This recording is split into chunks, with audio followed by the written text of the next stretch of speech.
Hello students of class 11th, I welcome you in today's English literature lecture.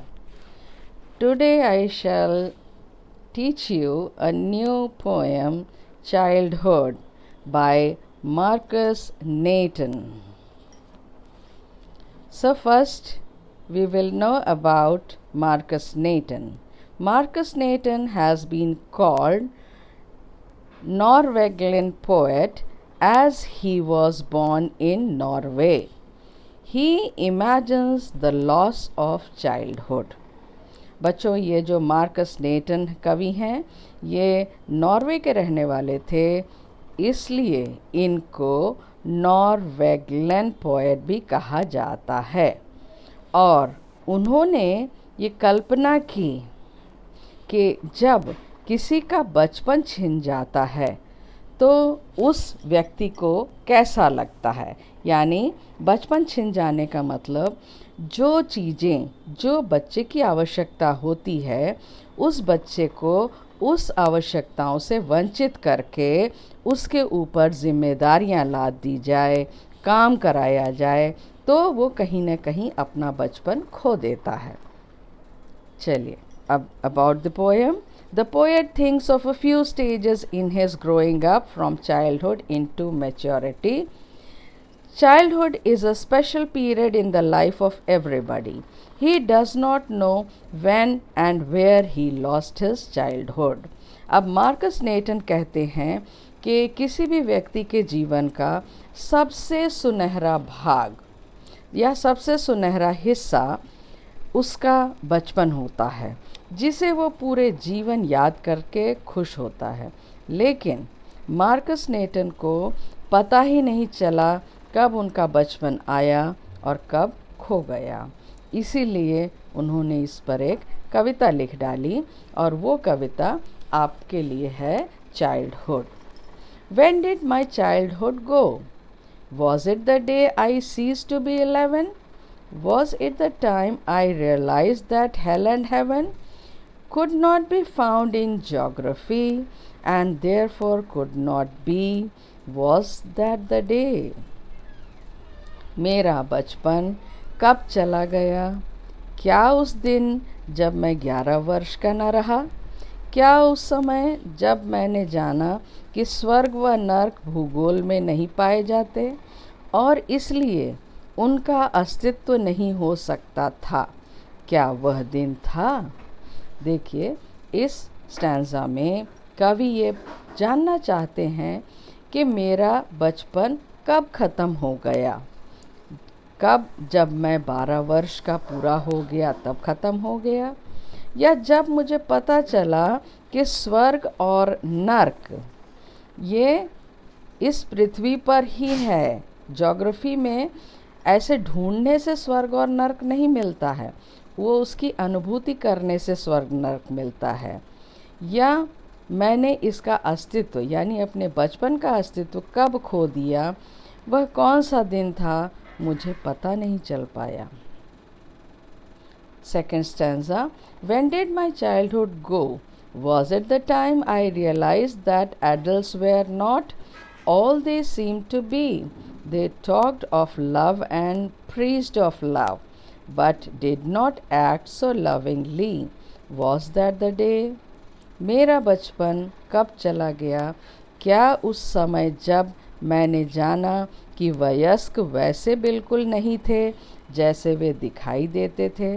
वे प्रेम की बातें करते थे, वह प्रेम का उपदेश देते थे, किंतु इतना प्रेम पूर्वक व्यवहार नहीं करते थे। क्या वह दिन था? अब देखिए, दूसरे पैराग्राफ में मार्कस नेटन कह रहे हैं कि मेरा बचपन कब चला गया ये मुझे पता ही नहीं चलने पाया।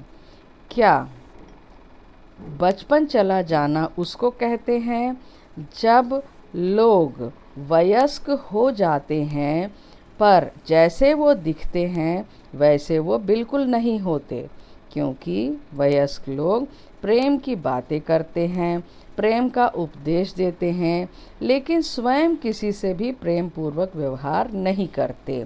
क्या वह दिन था जब मेरा बचपन खो गया? Third paragraph. When did my childhood go? Was it when I found my mind was really mine to use whichever way I chose, producing thoughts that were not those of other people but my own and mine alone? Was that the day? मेरा बचपन कब चला गया था? क्या तब जब मैंने जाना कि मेरा मस्तिष्क मेरा अपना है और मैं उसे जैसे चाहूँ प्रयोग कर सकता हूँ और वे विचार उत्पन्न कर सकता हूँ जो अन्य लोगों के नहीं थे परंतु मेरे अपने थे, केवल मेरे अपने? क्या वह दिन था? इस पैराग्राफ में मार्कस नेटन ये कह रहे हैं, क्या मेरा बचपन उस दिन चला गया जिस दिन मुझे पता चला कि मेरा दिमाग मेरा अपना है, मैं उसे अपने तरीके से जैसे चाहूँ वैसे प्रयोग में ला सकता हूँ?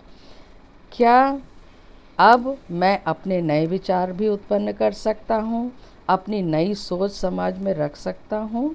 क्या वह दिन था जब मेरा बचपन चला गया? Fourth stanza. Where did my childhood go? It went to some forgotten place that's hidden in an infant's face. That's all I know. मेरा बचपन कहाँ चला गया? वह कहीं भूली भटकी जगह चला गया जो किसी बच्चे के चेहरे में छिपा हुआ है। मैं तो केवल इतना ही जानता हूँ। अब इस स्टैंजा में कवि मार्कस नेटन ये कह रहे हैं कि मेरे अनुसार मेरा बचपन कहाँ चला गया, मैं केवल इतना ही जानता हूँ कि वो किसी भूली भटकी जगह पर खो गया और वो जगह किसी भी बच्चे के चेहरे में छिपा हुआ मुझे नज़र आता है।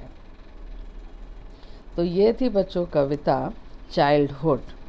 बहुत अच्छी तरह से, बहुत ही प्यारे ढंग से मार्कस नेटन ने अपनी अनुभूतियों को व्यक्त किया है कविता के माध्यम से। अब इसकी glossary: infant, baby, act, behave, hidden, lost, thoughts, ideas, producing, creating. अब बच्चों जैसा हमने पहले भी बताया है, आपको इसमें केवल 2 चीज़ें करनी रहती हैं। एक रेफरेंस, कॉन्टेक्स्ट एंड एक्सप्लेनेशन, जिसका स्टैंजा, इम्पॉर्टेंट स्टैंजा इस पोएम का है, when did dash was that day. दूसरा, आपको इसका सेंट्रल आइडिया लिखना है, give the central idea of the poem childhood. तो बच्चों ये दोनों चीज़ें आप अपने कॉपी में अच्छी तरह से पोएम को पढ़ के, समझ के और लिखें और लिख करके फिर याद कर लें। आज के लिए इतना ही बस, बाकी नेक्स्ट लेक्चर में लेके आएंगे। So thank you children.